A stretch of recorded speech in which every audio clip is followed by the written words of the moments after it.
Alrighty, history fans, welcome to another exciting lecture. And here today we turn our attention to the other side of the story. In our most recent lectures, we've been talking about economic changes in northern states in the early 1800s, the early 19th century. Those changes include industrialization, urbanization, the market revolution, a number of trends that we talked about in those recent lectures. But in those lectures, I stress throughout both of them that those trends of industrialization, urbanization, the market revolution, the transportation revolution in the early 1800s are confined to the North because the South is on a very different path. We turn our attention to that story here today. We are going to cover the same period, the early 1800s, but we're going to now turn our attention toward southern states and describe the very different economy developing in the South at the exact same time northern states are transitioning in the ways that we described in those recent lectures. And we'll note that as the South is on a very different economic path than the North in this period, it also influences culture, society, and values in the South in a way that's very different than the North. In our most recent lecture, we talked about how with industrialization came new ideas of morality, new values, the cultural, social impacts of a new economy.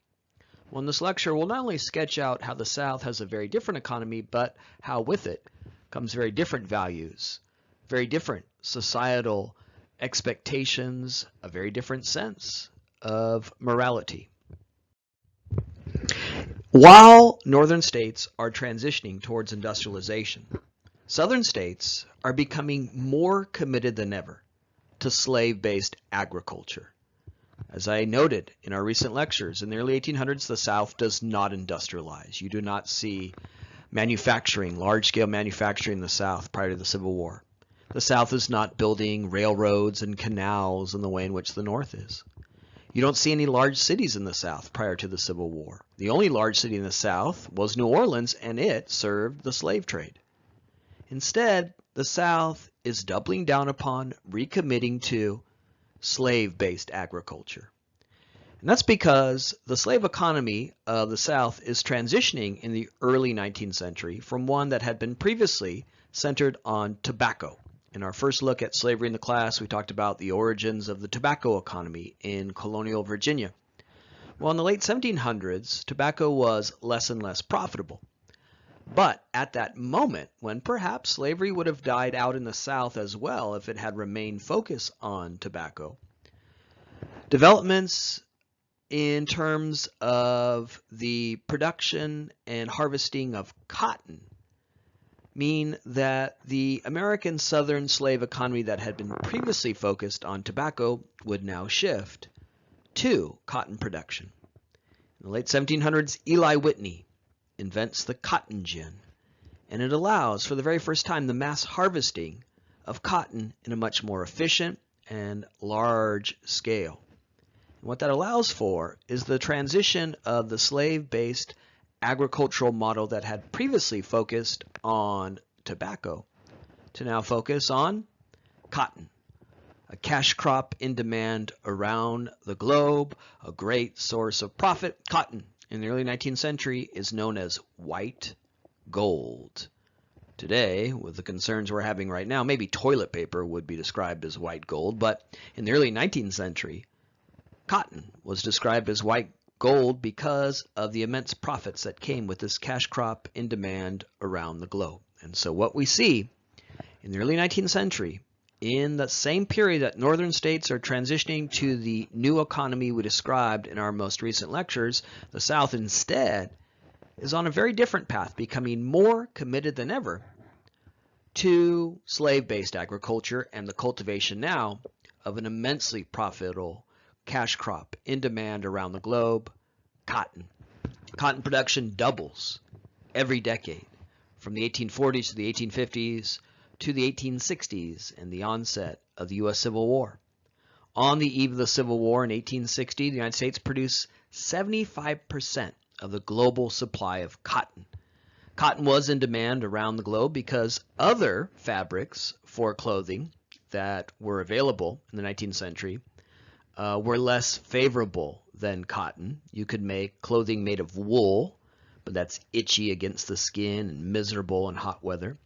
You could wear clothing made of silk in the 19th century, and that feels wonderful against various parts of your skin, but it's very, very expensive. Cotton, lightweight, breathable, good in warm and cold weather. I don't need an inventory of everything you're wearing today, but chances are everyone listening to this lecture somewhere on their body is wearing something made of cotton. It is, as Zoe Deschanel reminds us, the fabric of our lives. And so cotton was in demand around the globe, and that demand was met by the United States producing 75% of the global supply of cotton through the enslavement of millions of people who toiled every day to produce that cotton for no compensation whatsoever. This made some Americans extremely rich. In fact, the wealthiest Americans in the early 19th century are not factory owners in the North, bankers, railroad magnates. Instead, the wealthiest Americans in the United States in the early 19th century are slave owners in the South. The very first millionaires in American history were not bankers, railroad magnates, factory owners, exemplars of the new economy of the North. The very first millionaires in American history were Southern planters, Southern slaveholders. With the transition to cotton came a change in the demography of slavery. In the colonial period, when slavery was focused on tobacco, the slave population was concentrated in Chesapeake states like Maryland and Virginia.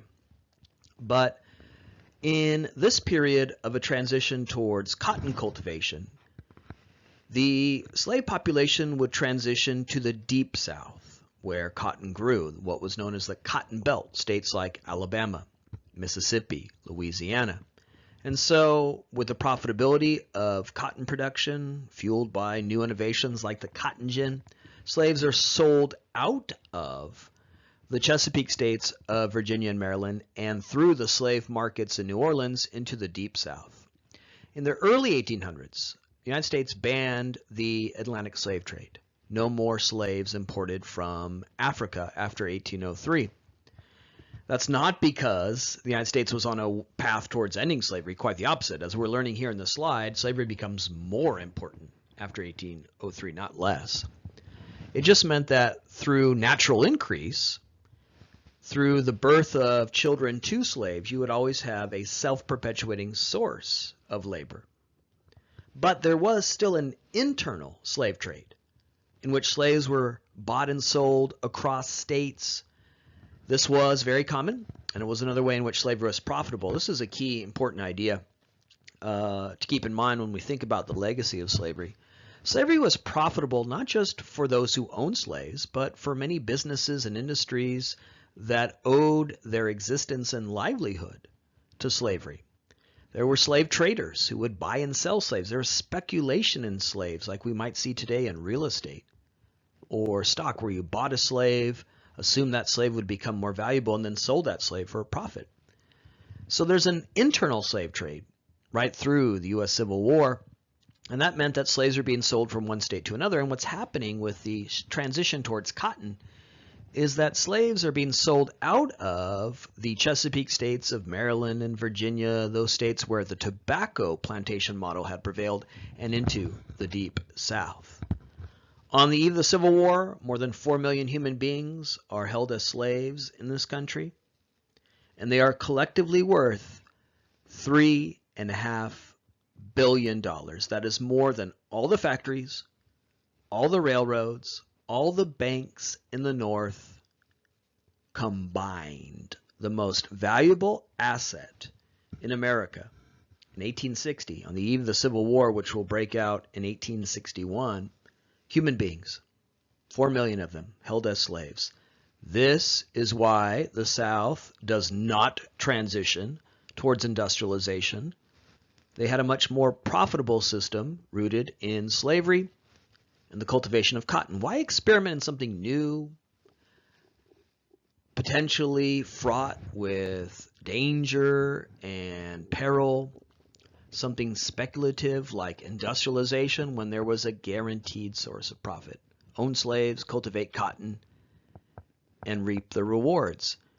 This is why the South secedes from the Union to preserve and extend slavery, because slavery was so profitable.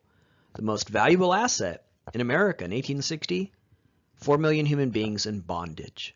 And so the South will secede from the Union, spark a civil war to preserve and extend this remarkably profitable system. That figure that you see here on this slide, $3.5 billion, is not 2020 dollars. I think we all agree that today $3.5 billion is a lot of money. That figure that you see there is in 1860 dollars. If you want to know what that means today, adjusted for inflation, multiply it by 100. That's how profitable slavery was. As I mentioned, slavery is moving to the Deep South. There's this great transition in the slave population to states like Louisiana, Alabama, Mississippi. But another factor in the rise of the Cotton Kingdom, this great profitability of slavery, is that there's this great desire for more land to cultivate cotton upon, and that means that slavery is heading westward in this period as well as transitioning towards the Deep South. And this is a very key insight to be aware of as we go forward in lectures to come, charting the path towards the Civil War. Civil War in many ways is about the West, and more pointedly, whether the West will be open to slavery or closed to slavery. We'll see that in our lecture coming soon about the road to the Civil War. Southerners want to open the West to slavery, and they're pushing westward here in the early 1800s, seeking more land, and land. Cotton is very taxing to the soil. It robs the soil of nutrients. It's hard to plant cotton over and over and over again in the same plot of land. You need new land, what was described then as virgin soil, soil that hadn't yet been cultivated to grow cotton. And so there's this great desire for more land. Why? Because it's so profitable to cultivate cotton upon that land. And so Southerners are heading westward in this period. And we'll see soon how that leads to a growing debate, a debate that will eventually divide the nation regarding what is imagined to be the future of America, the West, and whether that future will be open to slavery or closed to slavery. Northerners, as we learned in a recent lecture, are also heading westward, building railroads, new cities sprouting up in the West. But their economy is centered on commercial farming and industrialization, and they want to stop slavery from heading west.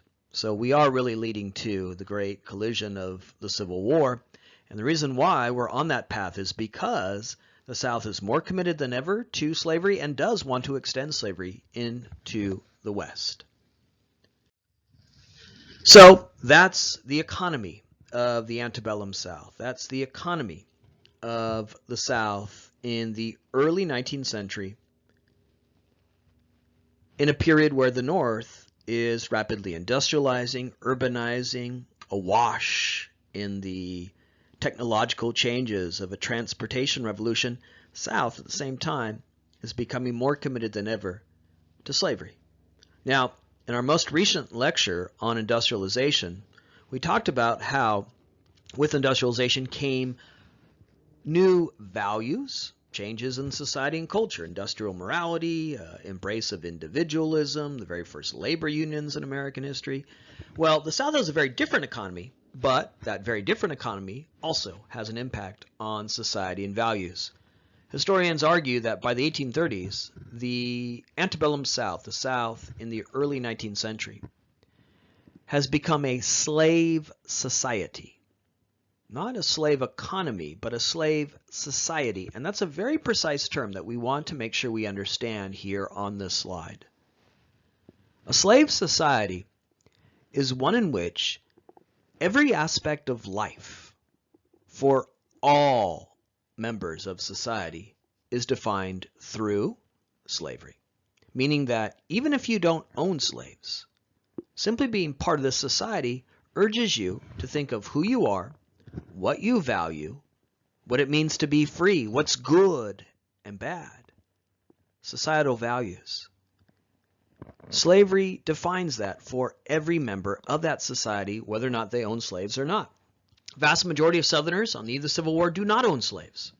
Those who do may only own a few slaves. That image that we have, that we walk around with as part of our cultural baggage, images we see in movies like Gone with the Wind, of the wealthy planter who owns thousands of acres of land, hundreds of slaves, that's really the exception. Now, they're a key exception because they're the great power brokers in Southern society. They're certainly the wealthiest Southerners, but also they become the most politically powerful, not just in the South, but nationwide. I mean, so many, the vast majority of our early presidents were slaveholders from the South. We only have 2 presidents prior to the Civil War that don't own slaves.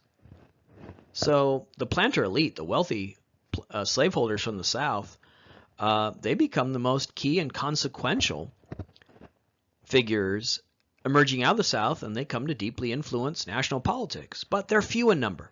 That's not the common experience of most whites in the South prior to the Civil War. Most don't own slaves, and if they do, they only own a couple of slaves because slaves are so expensive, as they're so valuable, their labor is so valuable.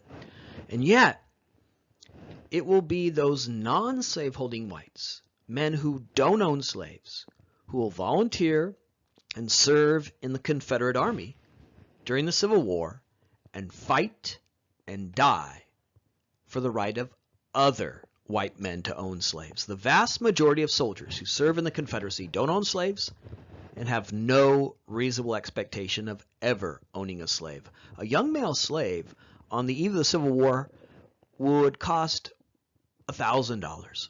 Far outside the grasp of dirt farmers in the South. They could never afford that. And yet, they'll fill the ranks of the Confederate Army. This tacks back to insights we developed very early in the class, this idea of a race-based society, of white male solidarity. Think back to Bacon's Rebellion and the way in which events like that and what went forward in deepening that notion of connection based on race, how a race-based society urges you to think of who you are, who you're connected to, who you feel a sense of commonality and solidarity with based on race, not wealth. So, a slave society is one in which all members, whether they own slaves or not, come to understand who they are, who they're connected to, what they value, what's good or bad through slavery. And that's key because non-slaveholding whites become deeply invested in this slave society, in the values, the identity, the culture that slavery creates to such an extent that they are willing to fight and die in the hundreds of thousands for the right of other whites to own slaves. You cannot explain that historical fact that the majority of Confederate soldiers don't own slaves and have no expectation of ever owning slaves through economics. It doesn't make sense economically. It can only be explained through culture and society, and that brings us to this idea of a slave society, where there's these cultural values, these cultural cues that urge poor, non-slaveholding whites to feel connected to the institution of slavery, feel connected to the planter elite. Values like racism. That's so obvious that you might be apt to dismiss it. Well, of course, whites in the South were racist in the early 19th century.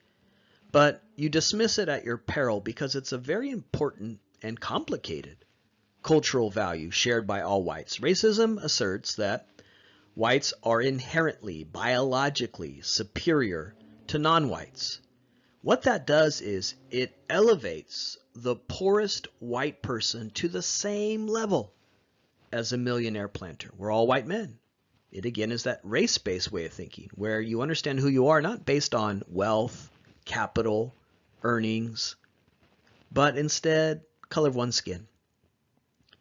Racism says that all whites are inherently superior to non-whites. That elevates the poorest white person to the same social standing and plane as a wealthy planter. It short circuits the obvious class divide by urging you to think of yourself not in relation to what wealth you have or have not, but the color of your skin. It asserts that anyone who's not white is forever below you.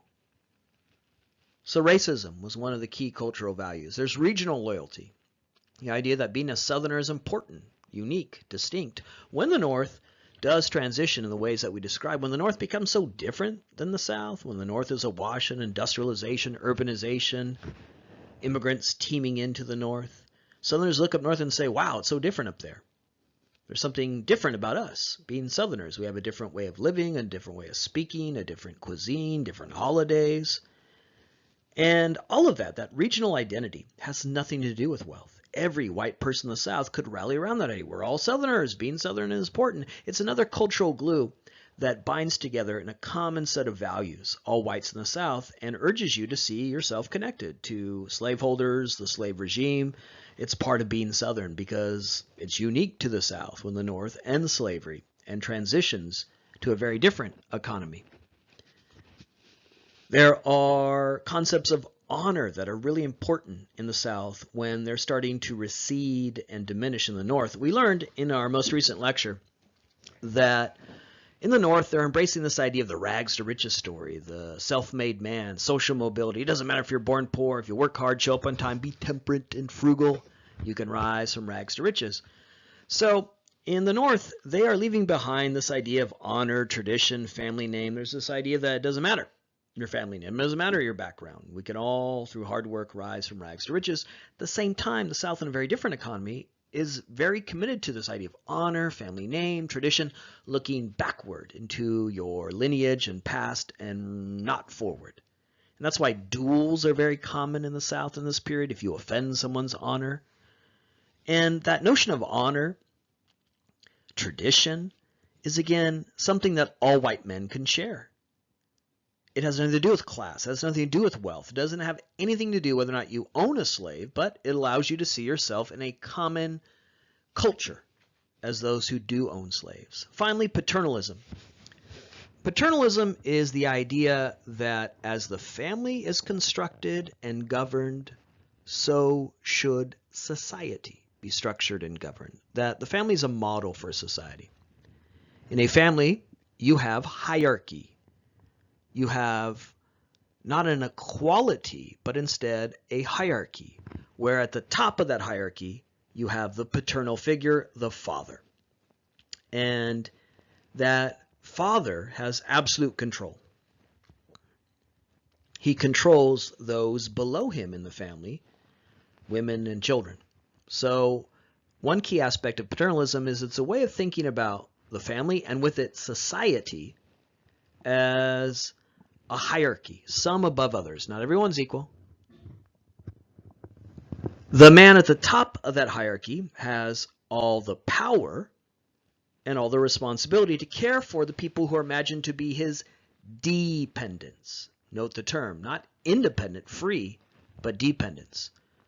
Women, children, and in slave-owning families, slaves. Slaves were often represented as childlike, immature, impulsive, and of course, they were never to be independent. They were never to be free. They were the dependents of the slave owner. So paternalism was this idea of thinking about the family as a model for society and concentrating all power in the hands of white men. Now, everything I just said in describing paternalism over the last minute or so has nothing to do with wealth. This is not about whether you own slaves or not. All white men in the South could stylize their existence, create a sense of identity in relation to this value of paternalism. They could all say, we're all white men, we should be in charge. And the people below us are dependent, never to be independent.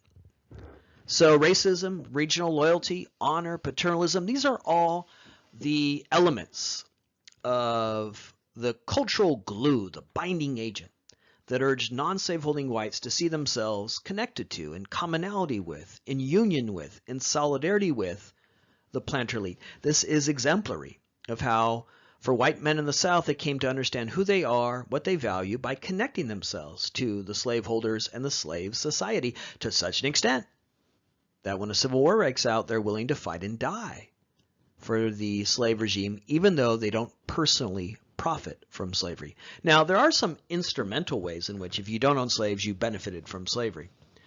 You may not be able to afford to buy a slave, but you might rent a slave. If a farmer needed a few extra hands at harvest time, he could go to the plantation and rent slaves. So he would profit from slave labor even though he did not own slaves. Another way in which instrumentally you could profit from slavery even if you did not own slaves was by manning slave patrols. When slaves ran away, in a moment we'll talk about slave resistance, the phenomenon of slave resistance and slaves running away.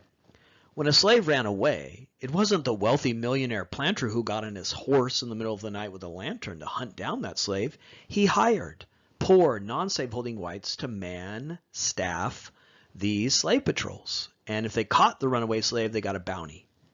They got a little bit of money, a reward. So that too is a way in which you could materially benefit from slavery. Even if you did not own a slave, you could work a slave patrol.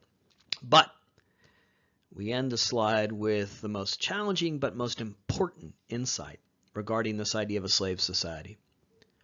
The most important value that slavery defined for all white Southerners, and in doing so formed the slave society, was the value of freedom itself. Now, with a 21st century mentality, we tend to think of freedom and slavery as absolute opposites, polarities. You don't get further away from slavery than freedom. But that's not how Southerners thought of freedom in this period. Instead, they thought of freedom and slavery not as opposites, but two sides of the same coin, meaning that they came to understand what it meant to be free through slavery. That's how slavery defined values. That's how slavery defined the most crucial value in American history, that of freedom. One of the themes of this class is that American history is an argument, a debate. Rather than a story of people who got together and agreed on everything, the common denominator in American history is argument, contention, debate. We've seen that in our first few lectures. One of the sources of argument and debate in American history is this idea of freedom. What is freedom?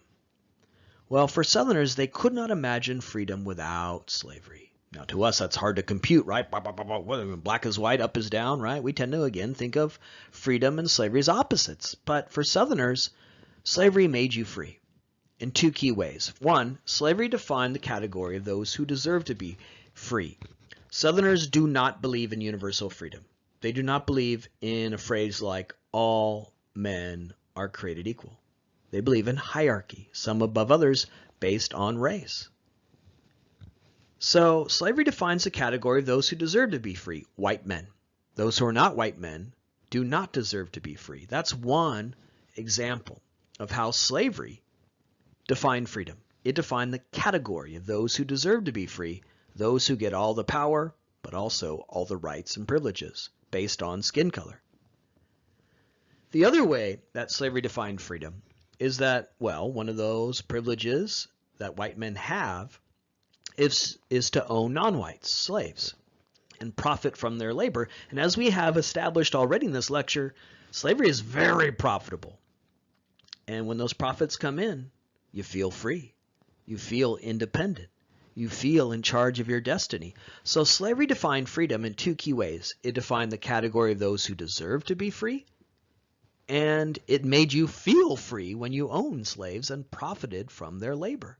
You were in charge of your destiny by denying other people their freedom. So we have here in this slide some challenging but key ways to think about how the economy of the South, based on slavery, defined society and values. There are developing in the North in the mid-1800s two very different arguments against slavery that we will talk about in lectures to come.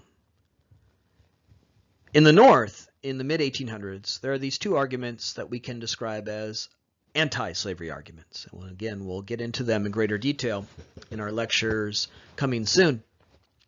But as the North is developing what we may describe as anti-slavery arguments, the South is developing pro-slavery arguments. And so, in one way, you can understand these as counters, responses to the anti-slavery arguments of the North. But another way to think about these pro-slavery arguments is that they again reveal values.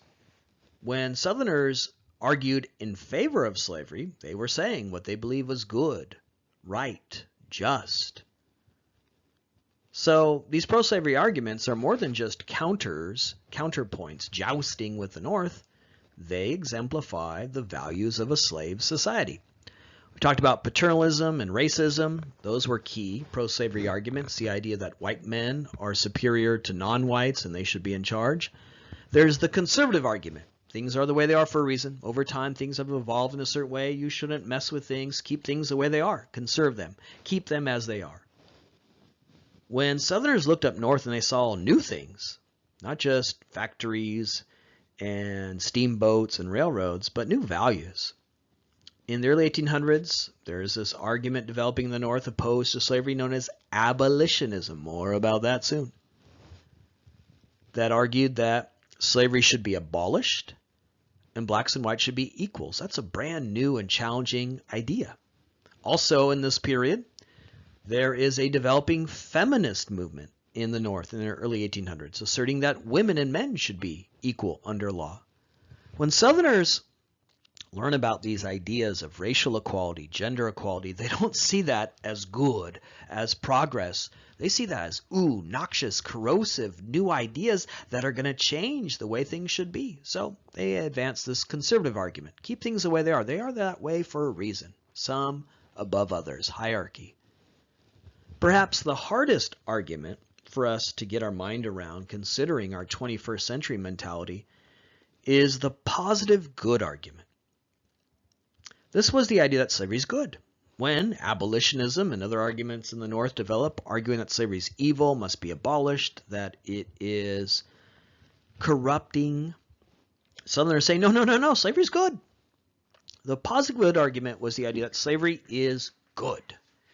South argues it's been good for the South. It's helped this part of the country prosper. It's allowed white men to be free in the ways we just described.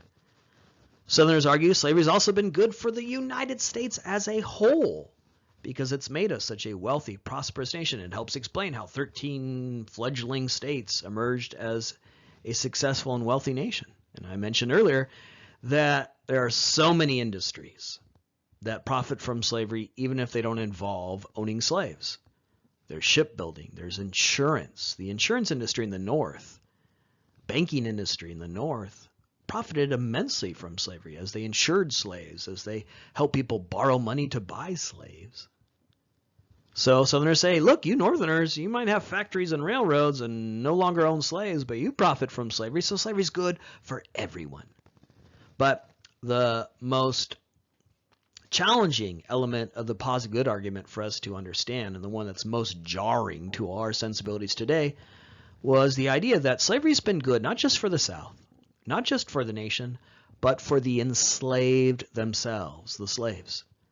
This was based on the racist ways of thinking of this period that said, look, we took these people out of Africa where they would have just killed each other, and we brought them here to America, and we made them productive. See, slavery is good even for the slaves. We taught them English. We taught them Christianity. One element of the positive good argument that's really hard for us to accept, get our mind around, was this idea that slavery is good not just for whites, but for blacks as well. This is a way Southerners, again, testified to the way in which they saw slavery as good, as moral. Southerners in the Civil War think they're on the right side of history. We tend to think of them as evil, as fighting to perpetuate an evil system of slavery, but that's not how they thought of themselves. They didn't march into battle saying we're the great assholes of history, we're fighting for evil, right? They thought what they were doing was the right thing. They thought slavery was good. There's the biblical argument. Now, early in the class, we talked about the mark of Canaan, that story of Noah drunk and cursing his grandson, and Canaan having dark skin, as one of the early examples of the use of the Bible to justify racism and then later slavery. But the Bible is used in other ways to justify slavery. There are many admonitions in the Bible from God about how to treat your slave. The Old Testament is peppered with urgings, admonitions from God about how to treat your slave. Treat your slave like this. Don't treat your slave like that. Which seems to indicate God's cool with slavery. He doesn't say free all your slaves and slavery's terrible. And so many look to the Bible as a way to justify slavery. There's the historical argument. How could slavery be bad? Great civilizations, the Greeks, the Romans, were based on slavery. The Greeks and the Romans gave us democracy, a republican form of government.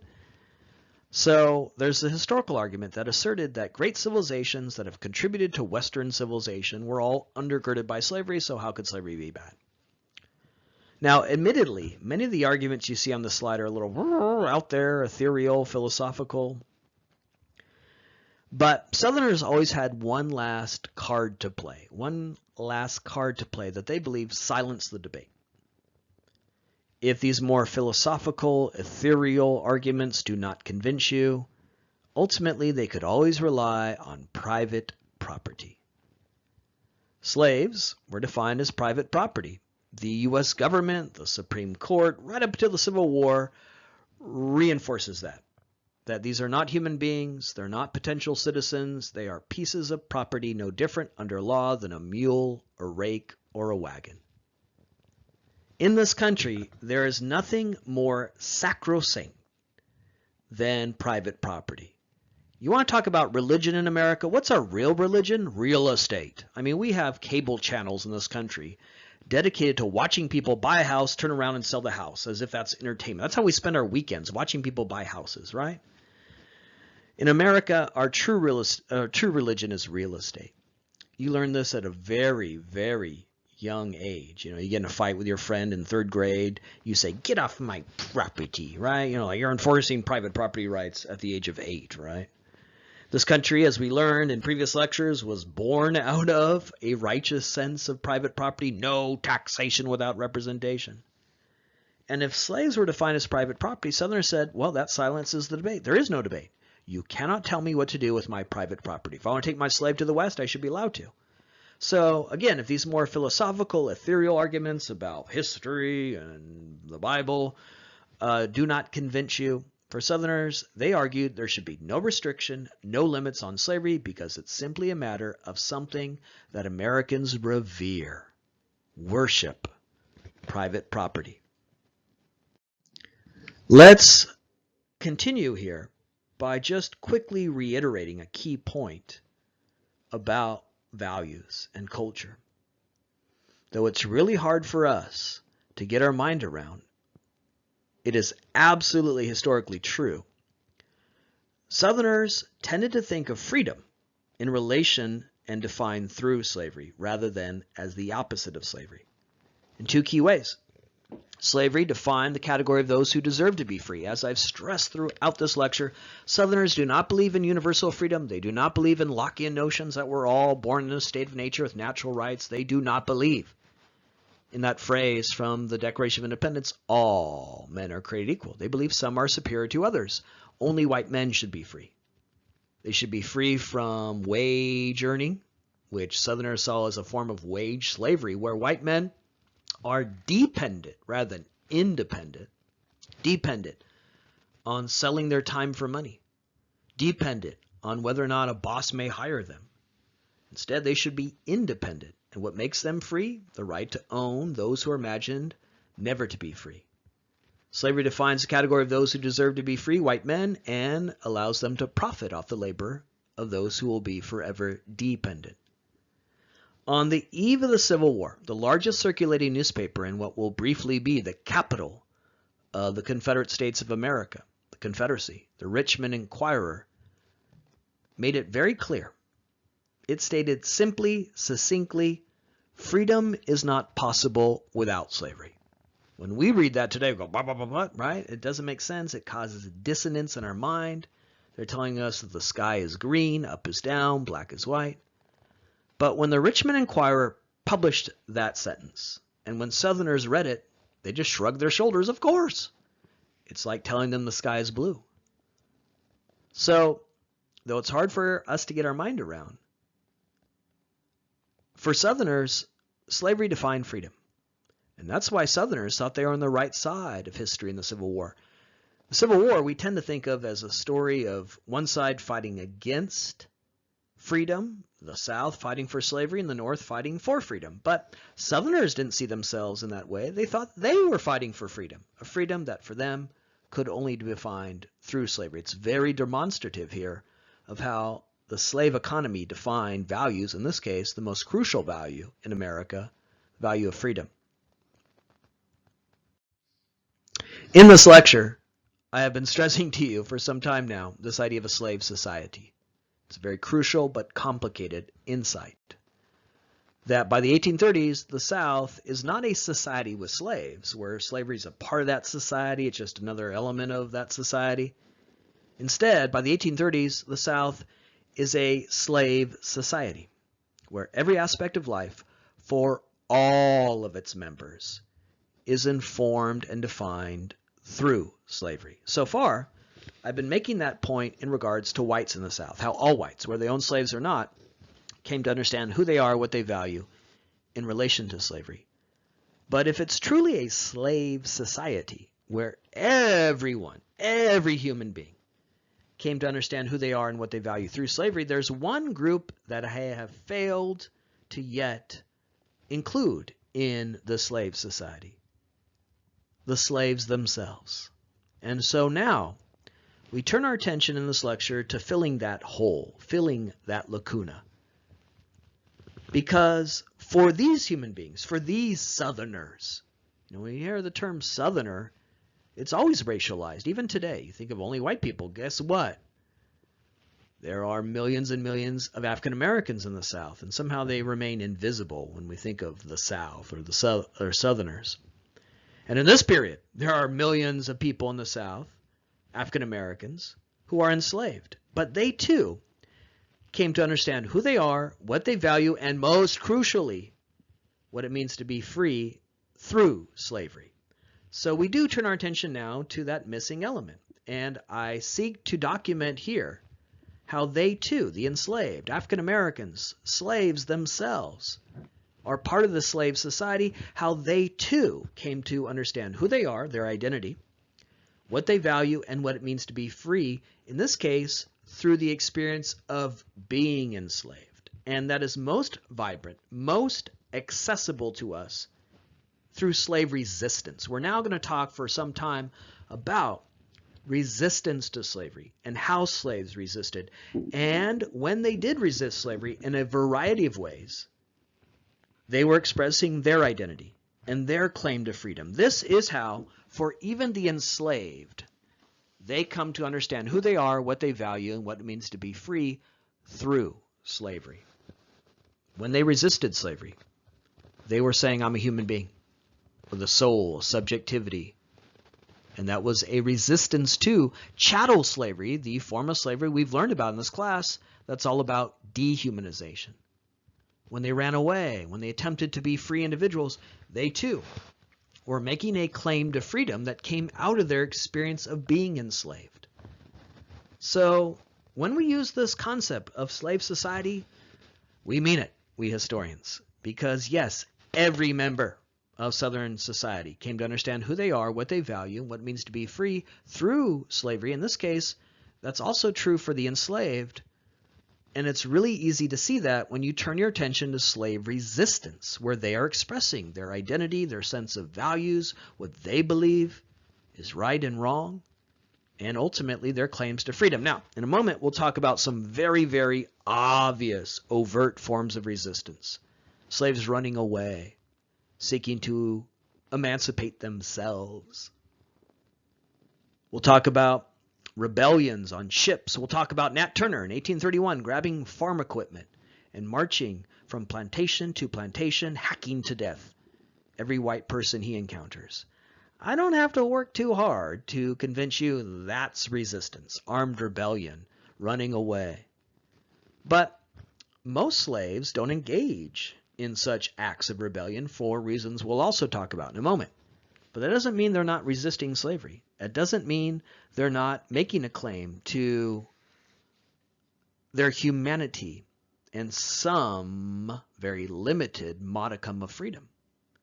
To truly understand slave resistance, we have to look beyond the obvious and overt forms of resistance and see it in slave family life, in slave religiosity. When slaves formed families, they were saying, I am a human being and I want to live in this very human way. I want to have some control over the most intimate aspects of my life, who I love, the children I raise.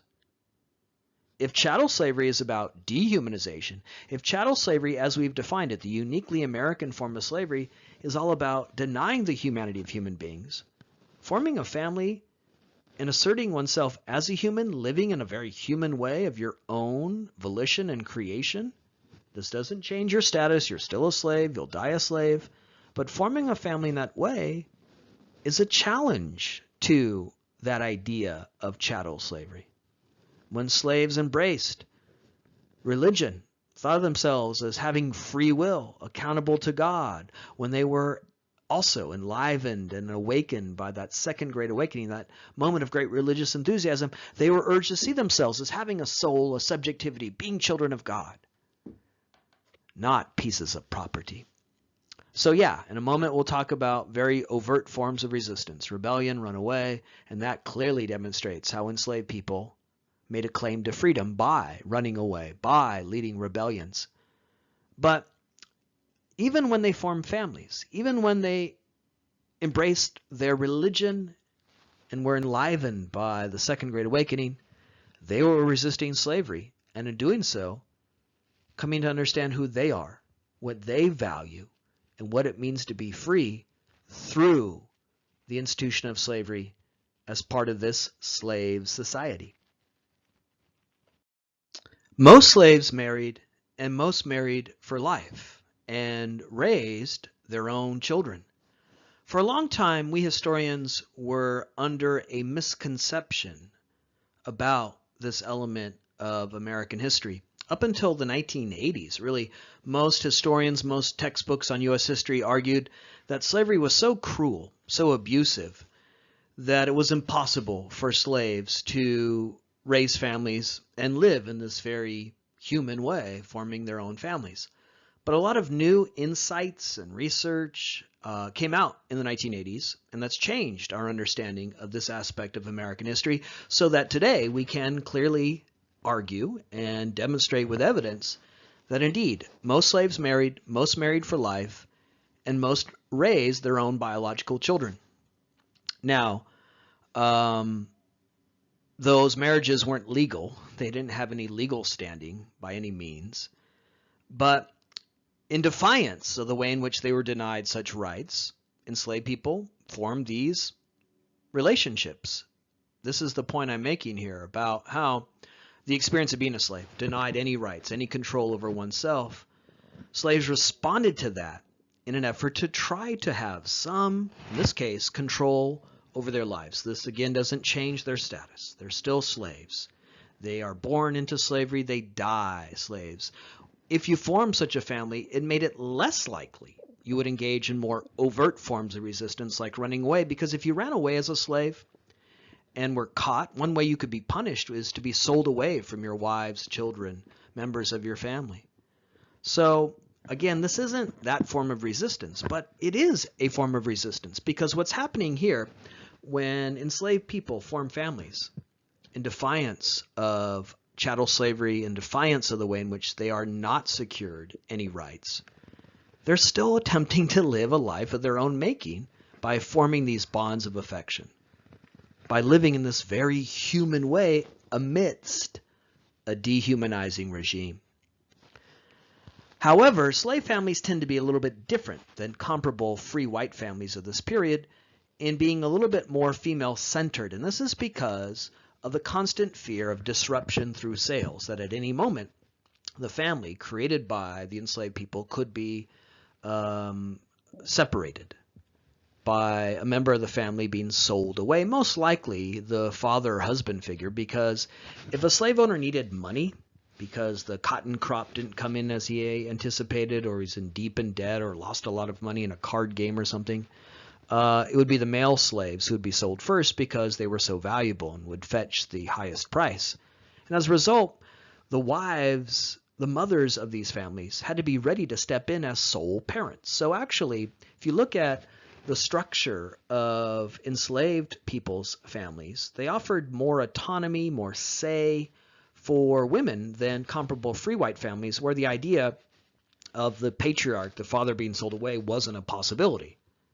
But women had to be ready to step into that role and be sole parents and guardians of their children. So most slaves married, most married for life. They demonstrate the resistance to slavery and trying to live in this very human way, have some very, very, very limited freedom, control over your life by forming such a network of kinship.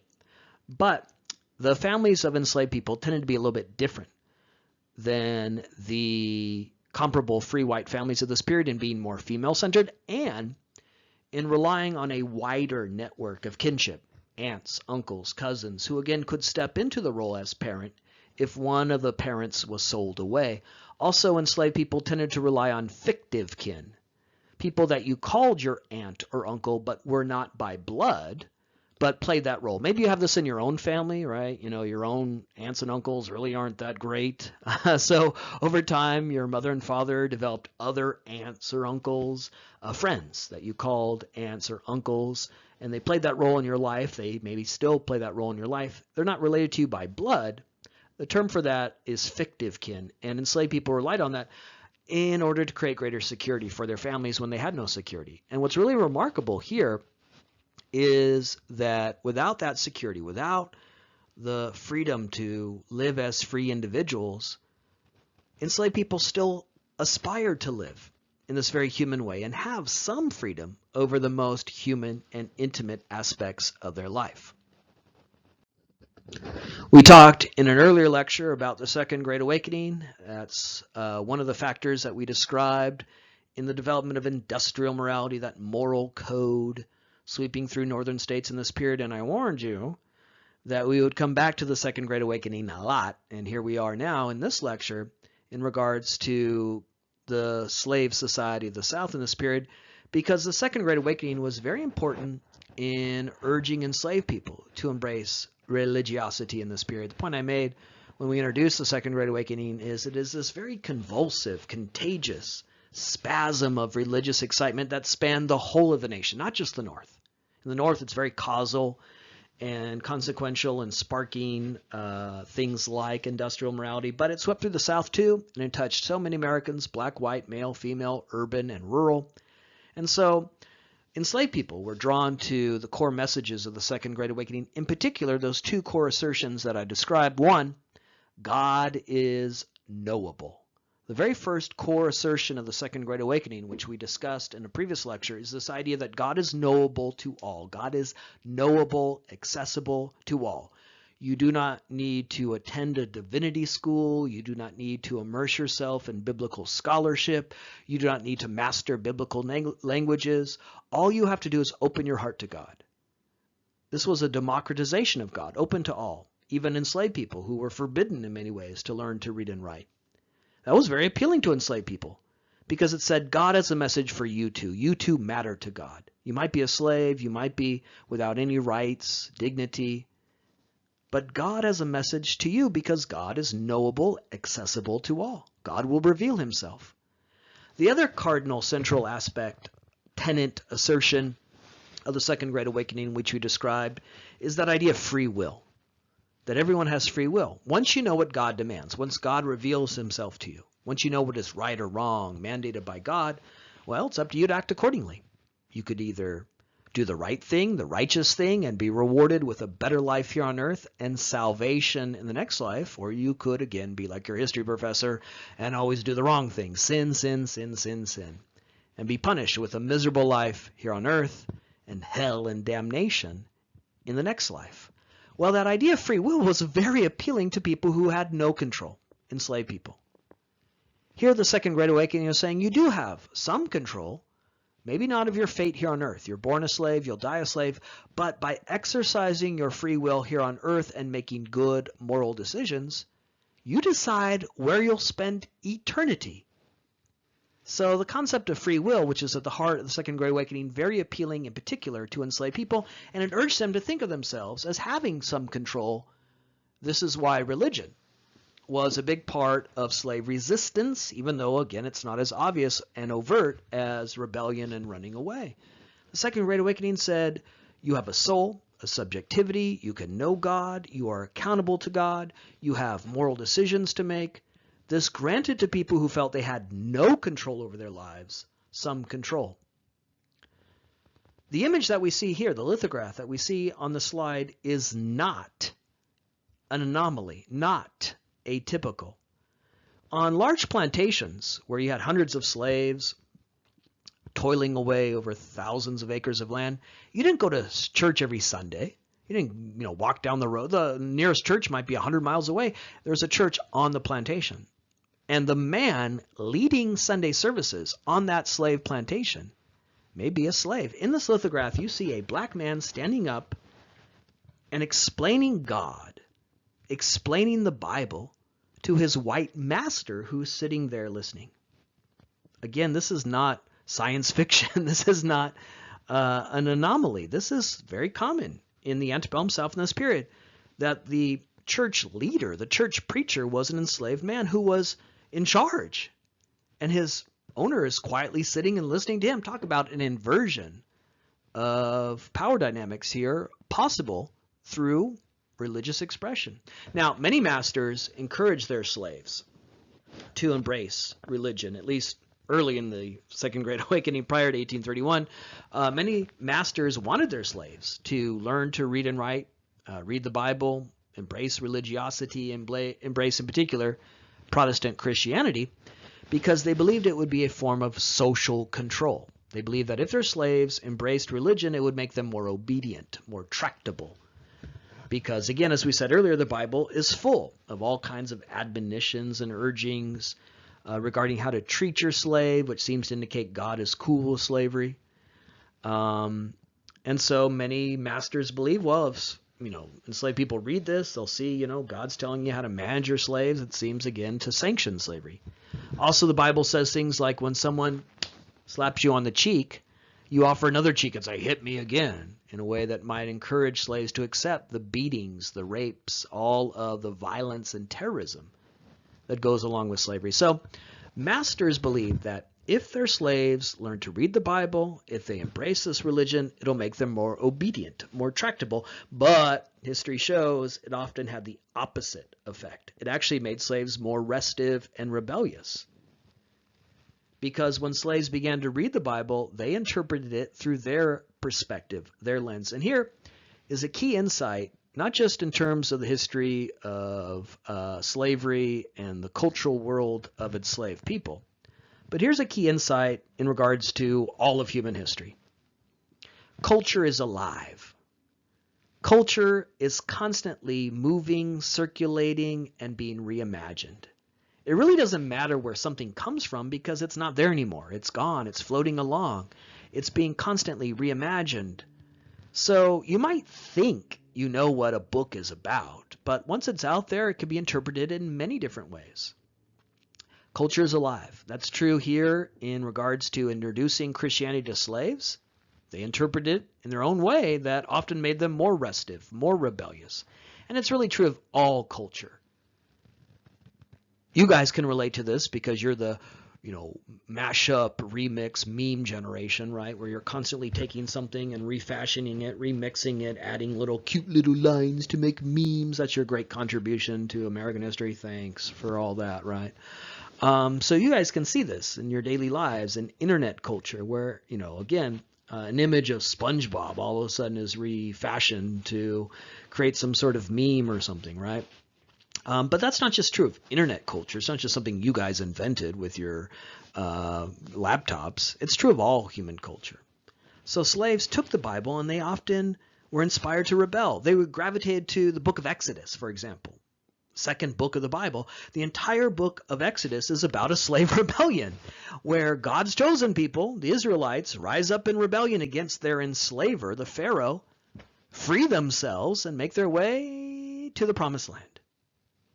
So slave owners might have thought they knew what the Bible meant, and they might have believed that if their slaves read it, they'd be nice and obedient and accept their misery here on earth.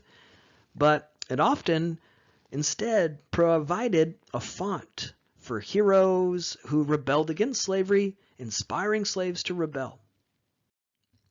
Now, I mentioned earlier that the vast majority of enslaved people do not grab farm equipment and hack to death every white person they encounter or run away. And that's simply because there was such institutional power in the South dedicated to preventing slave rebellions, preventing slave resistance. As we've mentioned throughout this lecture, every white person in the South is dedicated to maintaining slavery, even if they do not own slaves. When slaves did run away, non-slaveholding whites got on horseback and hunted them down. And that helps explain why slave rebellions are so rare. It's not because enslaved people accepted their fate. Sorry, Kanye, it wasn't a choice, right? The point we're making here again, and will throughout this class, is that the history of slavery is the history of slave resistance. Wherever slavery existed from 1619 through 1865, enslaved people resisted. But we're also making the point here in this lecture that that form of resistance is often harder to see. It's in family life. It's in slave religiosity.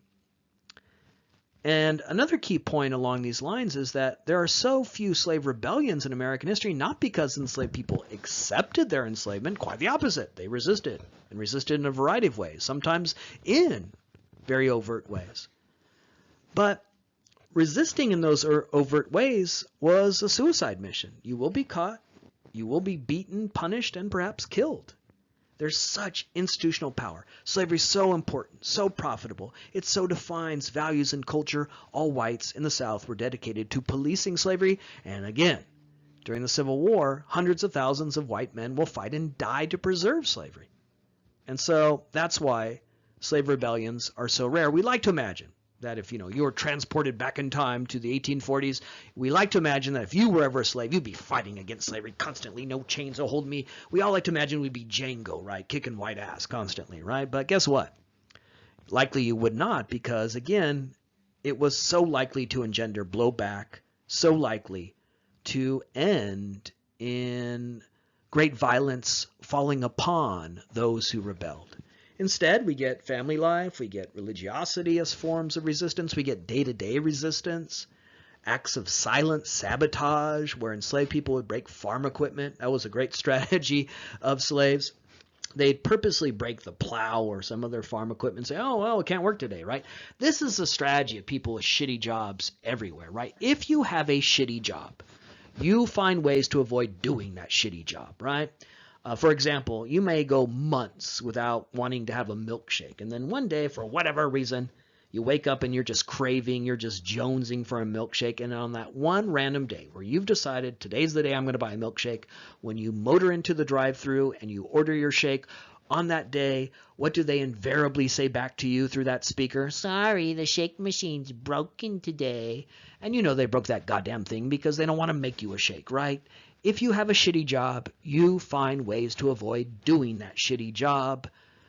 Go to Walmart and try to find anyone who's going to help you, right? Those guys with the blue vests, as soon as you come in, they run away from you, right? We all know this, right? And there's no shittier job in human history than being a slave. And so they resisted through breaking farm equipment. They would pretend to be sick, right? Feign illness, right? This is what you did to get out of going to school, right? Oh, I got a stomach ache, right? And again, that doesn't change your status. You're still a slave, but for that one day where you get one over on the boss, you convince him that you're too sick and you don't have to work, well, you feel a little bit more, again, free, at least for a few moments, a few hours. Now, again, the history of slavery is the history of slave resistance. And throughout that form of resistance, slaves did run away. It was very dangerous. It was not likely to succeed, but it remained a constant through the history of slavery.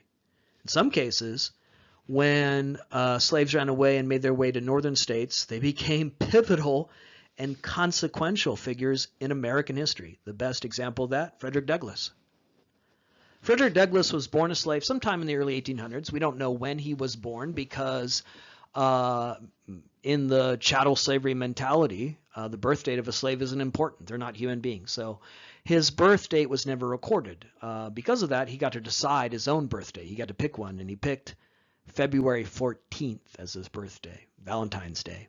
And that's why, in part, we celebrate Black History Month in February, because it was the selected birth date of Frederick Douglass. So he was born sometime in the early 1800s. In the 1830s, he ran away, made his way to the north, and then spent the rest of his life as an advocate for first ending slavery prior to the Civil War, and then after the Civil War, an advocate for universal freedom. He was an advocate for civil rights for African Americans after slavery in the 1860s and 1870s. He was an advocate for feminism. He believed women should be able to vote, not just African American men. Frederick Douglass is a remarkable human being. A recent biography of him by the great historian David Blight has won the Pulitzer Prize. And in that book, Blight argues that Douglas is the indispensable American of the 1800s, meaning there is no America as we know it without him, because his story is our story. He was born into slavery. He escaped from slavery. He demanded his freedom. And then for the rest of his life, he articulated what America should at least be about: universal freedom for all. You know, you get Lincoln's birthday off. We got George Washington and Thomas Jefferson on the currency. But unfortunately, the Americans from our past who have been the most committed to freedom are often not as recognized. Douglas is arguably that indispensable American because he was the one who really urged America to finally live up to its values. So we're talking about a human being who was born into the anonymity of slavery, who then becomes this pivotal and key, crucial figure in American history. Sojourner Truth, also a woman born into slavery, escaped from slavery, spent the rest of her life as an advocate for abolition, ending slavery, and feminism. So sometimes enslaved people who ran away became crucial, vital figures in our shared past. They would head to cities on ships and try to, again, assume new identities as free black men or women. They relied on a network of safe houses among abolitionists who were willing to break the law and give safe harbor to runaway slaves. A network of safe houses known as the Underground Railroad that allowed slaves to make their way to the north or eventually to Canada, where they hoped to live as free people. The story of Native Americans and the story of runaway slaves is a fascinating one. Sometimes runaway slaves would make their way to Native American communities and be adopted into Native American tribes as equal members of that tribe. It's a fascinating story of two maligned, hated people forced together in many ways. The Native Americans are being pushed off their land through westward expansion. They continue to be subject to wars of aggression. They saw their populations diminishing, and yet they welcomed these runaway slaves into their communities. But sometimes Native Americans who lost their land in this period of westward expansion and wars of aggression turned to hunting down runaway slaves as their only form of subsistence. And that, too, is a big part of American history when you pit two poor, maligned people against each other. There were sometimes uprisings on slave ships. Now, I noted that, again, in 1803, we banned the Atlantic slave trade. After 1803, no slaves would be directly imported from Africa. There are some exceptions, but by and large, that ends. But Spain still was importing slaves from Africa, and aboard a Spanish ship in 1839, a Spanish ship known as the Amistad, there was a slave uprising. Now, many Americans are aware of this thanks to Steven Spielberg, who made a movie about it. So if you haven't seen the film, you should see it. It's pretty good, compelling, and mostly historically accurate. And so some of you may be familiar with Amistad, the story of the Amistad from that film, because that's how Americans learn history, from Steven Spielberg. The Amistad was a Spanish ship, as its name indicates. Spain, as we talked about in a very early lecture, absolutely enslaved Africans. They just didn't bring them to Mexico. They brought them to their possessions in the Caribbean, in Cuba, Puerto Rico, and other islands. Well, aboard a Spanish ship, the Amistad in 1839, the slaves aboard that ship rose up in rebellion, slaughtered the crew, took control of the Amistad, and sailed it far away from the Caribbean. And they sailed it as far north as Long Island, New York, all the way up the Atlantic coast, all the way to New York. The ship was intercepted, therefore, in American waters, and as a result, their fate would be adjudicated in American courts, and eventually went all the way to the U.S. Supreme Court. And a former president, John Quincy Adams, argued for their freedom, and the Supreme Court agreed and granted these men their freedom. They returned to Africa and never spent the rest of their lives as slaves. It was a very successful rebellion, and one that's key to American history, because ultimately the fate of the Amistad was settled in the United States as the ship was intercepted in American waters. That fate of the Amistad and the men aboard that ship who successfully rebelled spread throughout America. And it inspired another uprising aboard an American ship, the Creole. Yes, we banned the Atlantic slave trade in 1803, but there was still, as I've noted in this lecture, an internal slave trade where slaves are being sold from one state to another. That was still legal and will remain legal up until the Civil War. Aboard the Creole, a ship that was sailing for New Orleans, American slaves who learned about the Amistad, were inspired by the Amistad, rose up in rebellion, slaughtered the crew of that ship, and then sailed the Creole into a part of the Caribbean that was controlled by the British, a British possession in the Caribbean. Great Britain had already, prior to 1841, abolished slavery. Slavery was not part of the British Empire, and so the British granted these slaves their freedom, and they lived the rest of their lives in that British colony as free men. So, some pretty dramatic examples of resistance, and what these examples, whether it's Douglas or the Amistad or the Creole, represent people who are determined to be free and sometimes take such dramatic actions. But I've saved for you the most dramatic and crucial slave rebellion in American history for last here in this final slide. The story of Nat Turner's rebellion, which is one more opportunity for us to think about how enslaved people, despite being born into a society of unfreedom, demanded to be free. Nat Turner was born in the early 1800s. Like so many enslaved people, his birth was not recorded. He, like so many Americans, black or white in this period, became religiously enthused and excited amidst the Second Great Awakening. He learned to read the Bible. He was drawn not to the book of Exodus in the Bible, which, as I noted earlier, had inspired other rebellions or forms of resistance. Instead, he was drawn to the book of Revelation, the book in the Bible that prophesizes the end of the world, the final apocalyptic battle between good and evil. Nat Turner interpreted, again, making sense of the Bible on his own terms, Nat Turner interpreted the book of Revelation as a slave rebellion. He said there's no greater evidence that Satan exists, that the devil is real, than slavery. It is the ultimate example of evil. It is the ultimate example of the devil's hand here on earth, the epitome of evil. And so any blow against slavery is a blow against Satan, a blow against the devil, and in the cause of God and the righteous. So he was drawn to the book of Revelation, and Nat Turner believed he could set in motion, spark that final apocalyptic battle between good and evil by starting a rebellion against the evil of slavery. Talk about a human being who believed he had power. Nat Turner believed he knew God, he understood God, he believed he was an apostle of God here on earth, a servant of God, and he believed that he could bring about the end of the world through his free will. His plan was to form an army of the righteous, free slaves, in Hampton County, Virginia, and then lead that army of the righteous in a crusade against the evil of slavery. In August of 1831, he set his plan into motion. He freed a number of slaves in Hampton County, Virginia. Ultimately, his army of the righteous swelled to over 80 slaves. And they went plantation by plantation, freeing other enslaved people, and hacking to death every white person they encountered, killing them with farm equipment that they seized. They killed even small children because for Nat Turner, those children too were agents of the devil, responsible for the evil of slavery.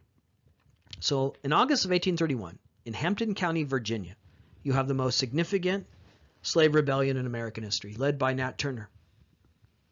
However, as we've also stressed in these lectures, such resistance is bound to engender blowback, reprisal.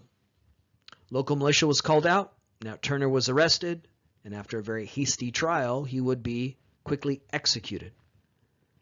Purportedly, we don't have really good source material on this, but purportedly, his final words as he went to his death was not Christ crucified? One last time punctuating just before his death the idea of him as an apostle of God on earth, on the plane, same plane as Jesus, chosen by God. Nat Turner went to his death believing that he was indeed a servant of God. Now, you look at this slide here and you see the date, August 1831, and you scribble that down in your notes because, I don't know, maybe some jerk will ask you about that on an exam coming soon. But other than that, that date right there doesn't seem to have much significance. It seems like just a random day in August, right?